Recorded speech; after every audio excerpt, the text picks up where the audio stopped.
Hi everybody, welcome back to the weekly LEAP videos. I'm Renee Blasky of the LEAP Network. So hopefully you've had a chance to view the first 4 videos of the 5 steps for successful transformation. The first video is an introduction, and the second video is step 1, and that's engage in your life of change. Step 2 is the third video, so that's all about exploration and going on your adventure. Step 3 is in the 4th video called Pamper and Protect Yourself. And today we're going to talk about step 4, accept and adapt. So differences can be fun. So when you have made a transformation because you are having to put your career on hold due to a new family obligation, it can be challenging, and that family obligation may be a spouse who has moved the family overseas or moved it to a completely different city and you're complete strangers, or perhaps you're now staying at home taking care of a young child or an elderly adult, or you've given up the rat race in the corporate world and are now at home, or you've been laid off, unfortunately. So in all of these circumstances, we're required to make a transformation because we've put our career on hold and we're now having different obligations with our family. So when that happens, you may go through challenges with your identity because previously you were known as a career person, and now all of a sudden you don't have a two-income lifestyle. You don't have an income source coming in of your own. You may be getting a monthly allowance from your spouse and feeling like a kid again. And all of these things can cause resentment and anger and frustration. So this series is to try to help you prevent that. Okay? So when I talk about step 4, accept and adapt, this is a big step because if you don't accept and adapt, you're going to stay in your old world mentality, and you're going to constantly feel that sense of resentment towards your spouse, or resentment towards your child, or resentment towards your parent. And either of those is absolutely horrible. It's understandable when you have these feelings because you have made a big sacrifice by doing this. But at the same time, when you look at the earlier steps, step 1, step 2, and step 3, I've given you some tips and activities to try to get you into a positive mindset such that you can look at this as a new opportunity. And step 4 is actually making sure that that happens. And there's nothing worse than being around people who are constantly complaining. I'm sure you've been in that situation where people are complaining about their family. They're complaining about their child crying too much. They're complaining about their elderly parent always constantly needed attention. Or they're complaining about that they don't have any friends in a new city. Or they're complaining about this and that and this and that. I don't know about you, but I don't like to be around people who complain because you are in control of your life and you have the opportunity to either accept it and adapt or to be miserable. Now, I don't know about you, but I don't like being miserable. And I don't know many people who do like being miserable. So take the opportunity to look at the differences that your life is now facing. What are the good things about those differences? What can you appreciate about those differences?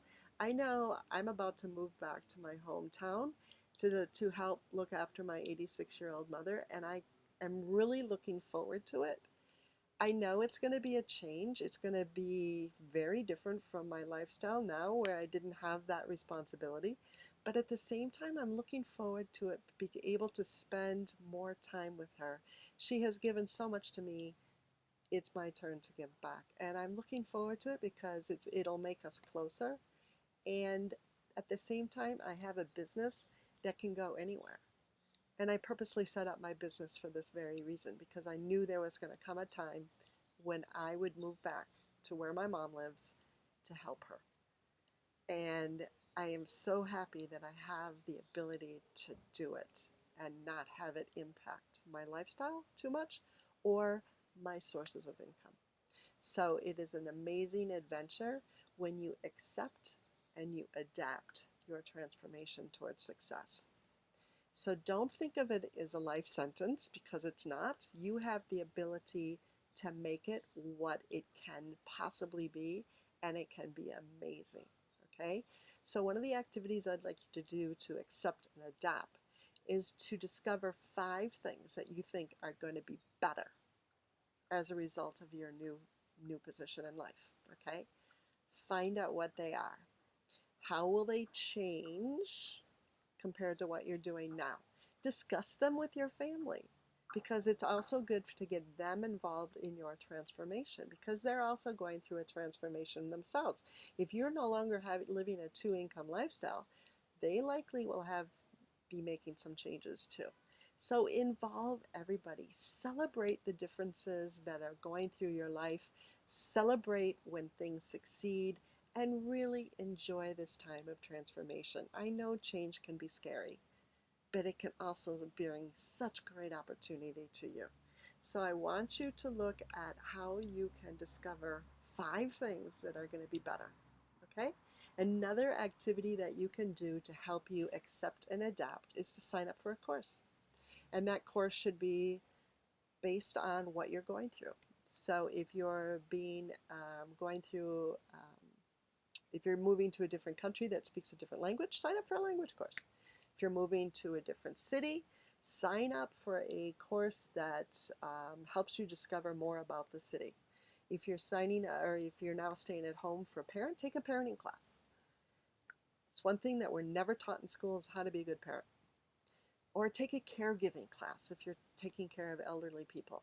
So find a way that you can expand your knowledge base and your skill set, and it will also help bring you fulfillment, because growth and learning is something that really provides us a good sense of fulfillment in our lives. So make sure that you partake and take control of that change that you're going through, because when you feel that you're in control of it, you're going to be so much more positive in your thinking. Okay?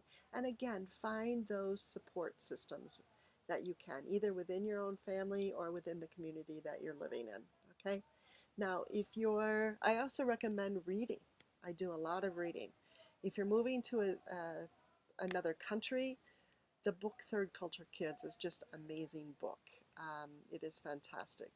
So it's by David Pollock and Ruth Van Recken, and highly recommend it. If you're going to a different city, find out a book that talks about what you can do in that city.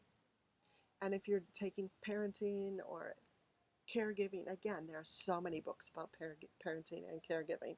So find a way to become active, to be involved, so that you have a positive mindset and that your self-esteem is preserved and your identity changes positively. So I hope these hints and these activities or these tips, I should say, and these activities are very helpful for you to make a successful transformation. Now in the next video, we're going to go through step 5. It's the last step in my 5 steps to successful transformation process. And step 5 is transform to reinvent yourself. Okay, so you've kind of gotten hints along the way in all of the videos as to how you can make the transformation successfully. Now, step 5 is a very important one. This is where I am really involved in helping people, because this is where you can become empowered. So I really am looking forward to going to the next video with you in step 5, transform to reinvent yourself. I hope you found the videos so far very helpful, and I'd love to hear from you. So until the next video, I hope you have a great experience in making that transformation. Take care. Bye.